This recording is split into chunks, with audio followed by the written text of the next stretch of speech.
लेकिन जरा समय का फेर देखो, हनुमान जी तो एक ही छलांग में समुद्र पार करके लंका में पहुंच गए थे, और यहाँ तुम हो कि गांव के नाले को भी नहीं लांग सकते। है ना? लगता है मारी आज तेरी चांद कुछ खुजला रही है। साले लगाओ। अरे जबान का काम हाथ से क्यों ले रहे हो भाई शिंगारम? कहो कुछ काम बना। बड़ा आया है काम बनाने वाला। जब खुद मैं किसी की अंटी ढीली करूंगा तभी कुछ काम बनेगा। हाँ। अरे भाई अपने राम का भी तो यही धंधा है, मेहनत मजदूरी तो हमसे होती नहीं, ये हाथ पांव काम करने के काबिल ही कहाँ रहे। अगर कोई भूला भटका सामने पड़ जाए तो उसे छीना झपटी करके ही अपनी रोटी चलती है। और चारा ही क्या है, अगर मेरी वो बुढ़िया बहन कृपा करके कुछ न कुछ देती रहे तो रोटी की कोई फिक्र ही नहीं रहेगी। लेकिन वो एक पैसे की दीवार नहीं, मोर्चे से बेटा रुपया भेजता है तो उन्हें संदूक में रखकर ताला लगा देती है और कहती है मेरे पास तो एक भी पैसा नहीं है। शिंगारम, हाँ? शिंगारम उधर देखो, नया डाकिया कंद स्वामी आ रहा है। अरे यही है वो। अरे ये तो हूबहू मेरी बहन के बेटे कुमार स्वामी जैसा दिखता है। अरे कुछ मत पूछो दोस्त, क्यों? फौजी आदमी भी इसके सामने कोई चीज नहीं है, अपने को बहुत बड़ा धर्मात्मा और ईमानदार समझता है। क्यों, कोई झगड़ा तकरार? मेरे साथ तो अभी कुछ नहीं हुआ, तो? सुनी सुनाई कह रहा हूँ, तुम जरा बात करके देखो, पता चल जाएगा। अच्छा ऐसी बात है। अजी पोस्टमैन साहब जरा इधर तशरीफ तो लाइए। कहिए क्या बात है? कैसे बुलाया आपने? अजी बैठिए भी। अरे मारी भाग कर एक कप चाय तो लाना। क्षमा कीजिए श्रीमान, इस समय बैठने की फुर्सत नहीं, डाक बहुत है हाथ में। वो तो मैं देख ही रहा हूँ। अच्छा कोई मनी ऑर्डर है? है क्यों नहीं? तो लाइए दे दीजिए ना, मेरा नाम शिंगारम है। आपके नाम का तो कोई मनी ऑर्डर नहीं है। अजी किसी के भी नाम का हो क्या फर्क पड़ता है, जिसके नाम मनी ऑर्डर है उसी के नाम के यहाँ मैं दस्तखत कर देता हूँ। आपको तो मनी ऑर्डर पाने वाले के सिर्फ दस्तखत ही चाहिए ना, और कुछ तो नहीं। लाइए मनी ऑर्डर। वाह, ऐसे कैसे दे सकता हूँ मैं? ये तो जालसाजी हुई जो कानूनन जुर्म है। अरे आप भी कानून का क्या पचड़ा ले बैठे। मनी ऑर्डर दरअसल है किसके नाम? शिवकामी अम्माल के नाम, उन्हीं को देना है मुझे। मैं चलता हूँ। सुनिए सुनिए सुनिए, बेकार की बातों के लिए मेरे पास समय नहीं है। पोस्टमैन इस गांव में नए आए मालूम होते हो, उस पर ये छोटी उम्र और जवानी का उबाल, इसीलिए अक्खड़ बने फिरते हो। लेकिन शायद तुम शिंगारम को नहीं जानते। जिस शिवकामी के नाम ये मनी ऑर्डर है वो मेरी बड़ी बहन है, समझे? उसका मनी ऑर्डर फौरन मेरे हवाले कर दो, वरना क्या होगा? अरे भाई क्यों उलझते हो इनसे? ये चाहे तो इस गांव से तुम्हारा नामो निशान मिटा दें, इसलिए भाई बेकार झगड़ा मोल ना लो इनसे। अपनी बहन के नाम के दस्तखत ये खुद किए देते हैं, तुम चुपचाप मनी ऑर्डर के रुपए इन्हें दे दो। हाँ लाओ रुपए, लाओ। सिंगारम ये न भूलो कि बलि से भी बड़ा बलि वो है जिसे भगवान कहते हैं। तुम्हारी धमकियों से मैं तो डरने वाला नहीं। तुम मेरी इज्जत रखोगे तो मैं भी तुम्हारी इज्जत रखूंगा। अगर तुम मेरी इज्जत उतारना चाहोगे तो मैं भी तुम्हारी इज्जत उतार दूंगा। अरे बाप रे, ये पोस्टमैन छोकरा तो तूफान की तरह गरजता हुआ चला गया। अरे जाने दे, आखिर बच के जाएगा कहाँ? देखना ये शिंगारम कैसे धीरे धीरे अपना काम करता है।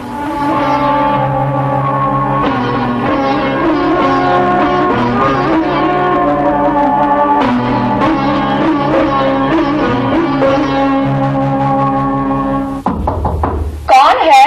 जी मैं पोस्टमैन।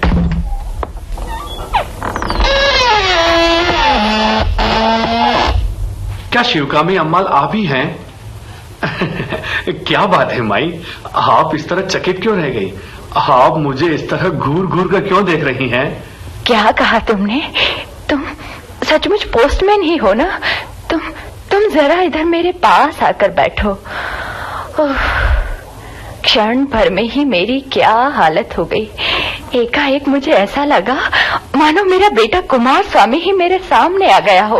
कुमार स्वामी ने ही आपके नाम ये मनी ऑर्डर भेजा है माई। अच्छा, 3,000 रुपए भेजे हैं। यहाँ इस जगह दस्तखत कर दीजिए। और यहाँ भी। ठीक, ये लीजिए रुपए। 100 रुपए के 30 नोट हैं। अच्छी तरह गिन लीजिए। और ये रहा कूपन। बेटा, मुझे सिर्फ दस्तखत करना ही आता है, पढ़ना नहीं आता। जरा पढ़कर सुना दो कूपन पर मेरे बेटे ने क्या लिखा है। तुम शायद जानते नहीं, मेरा बेटा फौज में है। हाँ, तो पढ़ो। लिखा है, प्रिय माताजी प्रणाम। अरे, तुम्हारी आवाज भी कुमार स्वामी जैसी ही है। तुम्हारे अगर मुझे हो और गाल पर मस्सा हो तो तुम में और मेरे कुमार स्वामी में कोई फर्क नहीं होगा। भगवान की कैसी लीला है। अच्छा, आगे बढ़ो बेटा। मैं यहाँ सकुशल हूँ। मेरा विश्वास है कि आप और नीला भी सकुशल होंगी। मुझे घर का खाना बार बार याद आता है। आपके हाथ से बना खाना खाने की बहुत इच्छा होती है। जब छुट्टी मिलेगी तब जरूर आऊंगा। आपका बेटा कुमार स्वामी। बेचारा अब फौज में जाकर मेरे बनाए खाने के लिए तरस रहा है। किसने कहा था फौज में भर्ती होने को? ऐसा न कहिए माँ जी। निकम्मों की तरह गांव में आवारागर्दी करने की अपेक्षा सीमा रक्षा के मोर्चे पर जाकर देश सेवा करना बहुत बड़े सौभाग्य की बात है। मैं तो कहूँगा आपका बेटा धन्य है। क्यों बेटा, मेरे कुमार स्वामी के लिए वहाँ कोई खतरा तो नहीं? देखिए माँ जी, खतरा कहाँ नहीं है। अगर हर कोई आदमी अपनी जान की चिंता करने लगे तो देश की चिंता कौन करेगा? सीमा रक्षा की चिंता कौन करेगा? आपके बेटे को कुछ नहीं होगा। वो देश के शुभ काम में लगा हुआ है। बेटा, ये कहकर तुमने मेरी चिंता दूर कर दी। मुझे इस तरह धीरज बंधाने वाले, तसल्ली देने वाले तुम इस गांव में पहले आदमी हो। इस गांव में मेरा अपना कोई नहीं। दूर के रिश्ते का एक भाई है जो आवारा और बदमाश है। सिंगारम, अभी आते आते उसे देखा था। वो हमेशा मुझसे कहता है कि मेरा बेटा मोर्चे से वापस नहीं आएगा। हमेशा ऐसे ही अशुभ बातें उसके मुंह से निकलती माँ जी, अगर एक आदमी के कहने से दूसरा आदमी मर सकता है तो इस संसार में कोई भी जिंदा न बचे। और रहा वो सिंगारम, उसके कहने से किसी का कुछ नहीं बिगड़ सकता। आप चिंता न कीजिए। जियो बेटा। मुझे तो ऐसा लग रहा है जैसे मैं अपने ही बेटे से मिलकर बातें कर रही हूँ। अच्छा, ये लो 10 रुपए, कुछ खा पी लेना। पैसे रहने दीजिए माँ जी, मेरे लिए तो आपका प्यार ही बहुत है।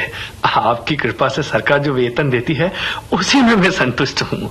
और फिर मनी ऑर्डर देकर बदले में किसी से कुछ पैसा लेना डाक खाने के कानून के खिलाफ है। क्या तुम्हारे माँ बाप हैं? शादी हो गई है? मैं तो एक तरह से अनाथ हूँ माँ जी, और शादी की क्या जल्दी है अभी। अच्छा, तो चलता हूँ माँ जी, बहुत सी डाक बांटनी है अभी। जब कभी समय मिले तो इधर आ जाया करो, और नहीं तो मेरे मन को कुछ तसल्ली ही मिलती रहेगी। हाँ, आओगे ना बेटा? आऊंगा माँ जी।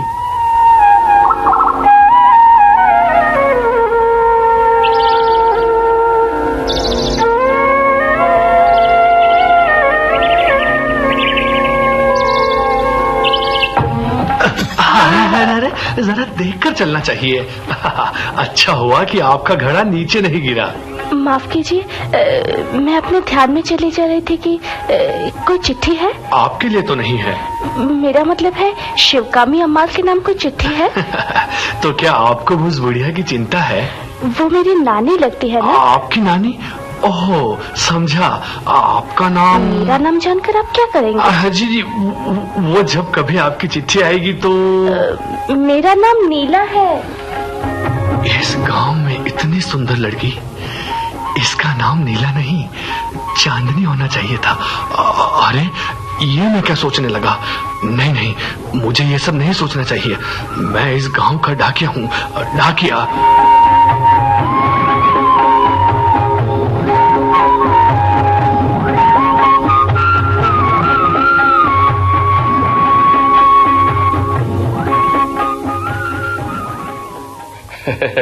कहो जीजी, कैसा हाल चाल है? कौन? सिंगारम? अरे, मैंने कितनी बार कहा है कि मेरे घर आकर बीड़ी न पिया कर।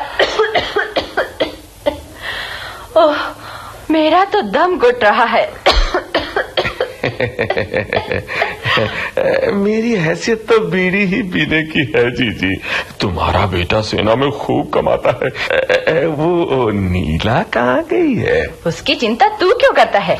तुझे अपने काम अरे अरे अरे, नौबत यहाँ तक पहुँच चुकी है। इतनी लापरवाही ठीक नहीं है जीजी। जवान लड़की है और अच्छा, कल तुम्हें कोई मनी ऑर्डर मिला था क्या? क्या तुझे भी मालूम हो गया?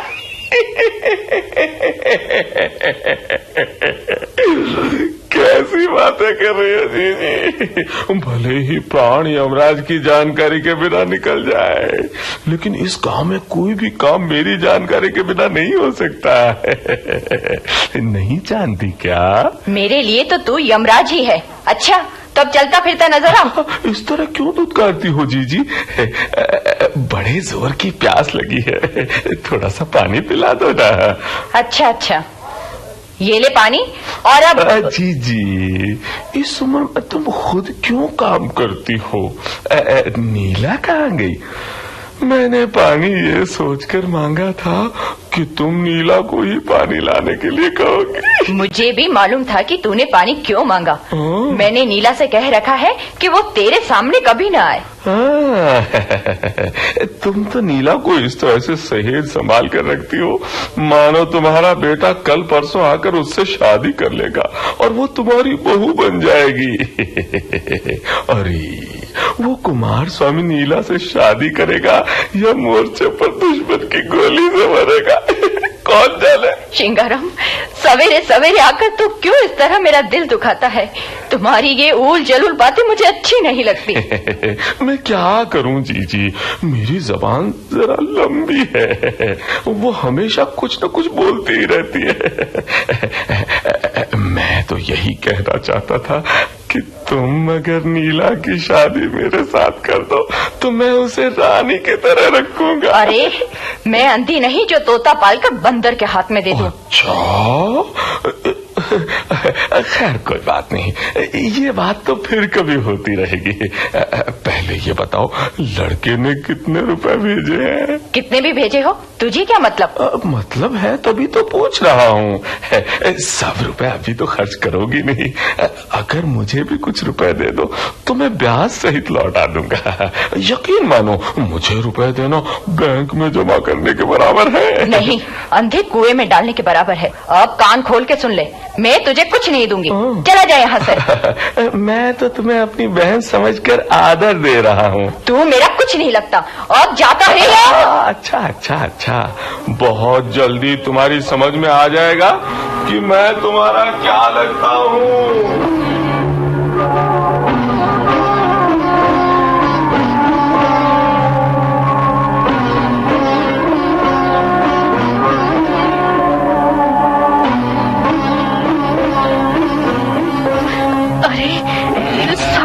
बदमाश शिंगाराम खड़ा है। अब मैं क्या करूं? नानी ने इसके सामने ना पड़ने को कहा था। अरे, मुझे देखकर ये इधर ही आ रहा है। यहाँ तो एकदम सुनसान है। अब क्या करूं? सिर पर पानी का घड़ा और अच्छा, पेड़ों की झुरमुट की आड़ लेकर भागती हूँ। अरे नीला, क्यों तुम हिरनी की तरह भाग रही हो? रुको, मैं कहता हूँ रुको।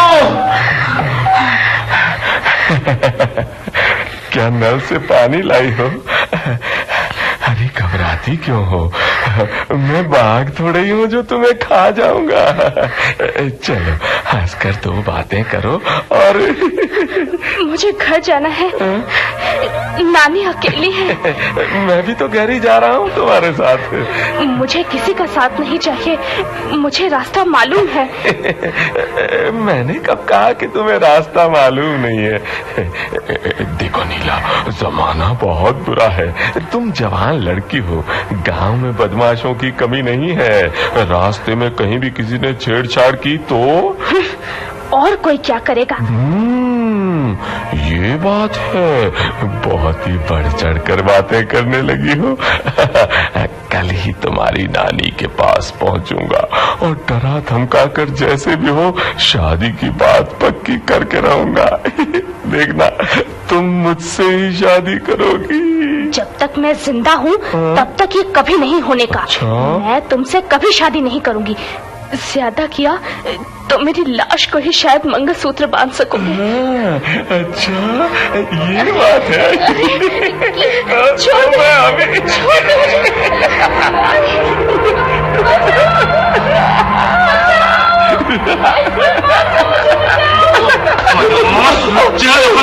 तुझे मैं जान से मार डालूंगा। अरे मार डाला। अरे बचाओ बचाओ। यहाँ कोई नहीं बचाएगा तुझे। दिन भर एक अपने लड़की से छेड़छाड़ करता है। तेरी ये हिम्मत, बदमाश कमीना कहीं का। तू जैसे लफंगों की वजह से सारी पुरुष जाति की बदनामी होती है।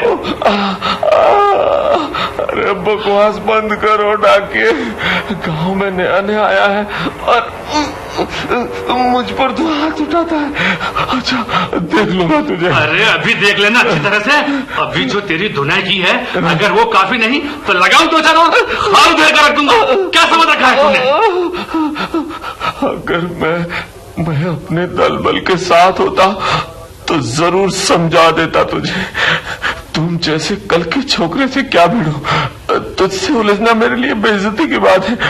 अच्छा अभी तो जाता हूँ, लेकिन एक दिन तुझसे बदला जरूर लेकर रहूंगा। मैं किस मुंह से आपको धन्यवाद दूं? आपने ठीक समय पर आकर मुझे बचा लिया, नहीं तो ना जाने वो बदमाश क्या कर बैठता। भगवान सबका रक्षक है। आओ नीला, तुम्हें घर तक पहुंचा दूं। मैंने कभी सोचा भी नहीं था कि गांव में किसी बदमाश की इतनी जरूरत हो सकती है। जी, इस गांव के सब लोग अच्छे हैं। ना कोई किसी से झगड़ा करता है, ना लड़ाई। सिर्फ यही एक श्रृंगारम ही ऐसा आदमी है जो सबको डराता धमकाता फिरता है। इसका अपना कोई आगे पीछे है नहीं। सो तुम्हारी नानी इसकी बहन जो लगती है? अरे नहीं, मेरी नानी का ये बहुत दूर के रिश्ते का भाई लगता है। इसी नाते ही हमारे घर आता जाता है। पहले ये मेरी माँ से शादी करना चाहता था। हाँ, हमारे यहाँ मामा भांजी की शादी जायज मानी जाती है। लेकिन मामा ढंग का तो हो। मेरी नानी ने श्रृंगारम की बात नहीं मानी और अपनी बेटी यानी कि मेरी माँ की शादी दूसरी जगह कर दी। मेरे पैदा होते ही मेरी माँ चल बसी। ओह, तो तुम्हारी माँ नहीं है? अब तो बाप भी नहीं है, लेकिन नानी ने मुझे माँ बाप की कमी कभी महसूस नहीं होने दी। वो मुझसे माँ की तरह प्यार करती हैं। अब वो बदमाश श्रृंगारम मुझसे शादी करना चाहता है, इसीलिए वो मेरे पीछे पड़ा है। तुम्हारा अपना इरादा क्या है? मैं किसी भी हालत में इससे शादी नहीं करूंगी। हाँ, रिवाज के मुताबिक तुम तो अपने फौजी मामा कुमार स्वामी से ही शादी करोगी। अरे बातों बातों में घर तक पहुंच गए। अब कोई डर नहीं, मैं जाती हूँ। समय पर आकर आपने मुझे इस बदमाश से बचा लिया, इसका उपकार मैं कभी नहीं भूलूंगी। अरे रहने भी दो, ऐसा कौन सा बड़ा उपकार किया है मैंने? चली गई। कितनी सुंदर है ये, और सुशील भी। बोली ऐसी मानो कानों में मिश्री घोल दी हो। अगर कहीं ये छी, ये मैं क्या सोच रहा हूँ? ऐसा सोचना पागलपन है, पाप है। ये कैसे संभव हो सकता है? जब उसका मंगेतर है तब पता नहीं मुझे क्या हो गया है। जब से मैंने नीला को देखा है तब से मेरा मन उसी की ओर खींचता जा रहा है। लेकिन मैं तो एक डाकिया ठहरा, घर घर डाक बांटने वाला। मेरे मन में किसी लड़के के बारे में ऐसा ख्याल आना ही नहीं चाहिए, कभी नहीं आना चाहिए। मैं अब उस घर में कभी नहीं जाऊंगा।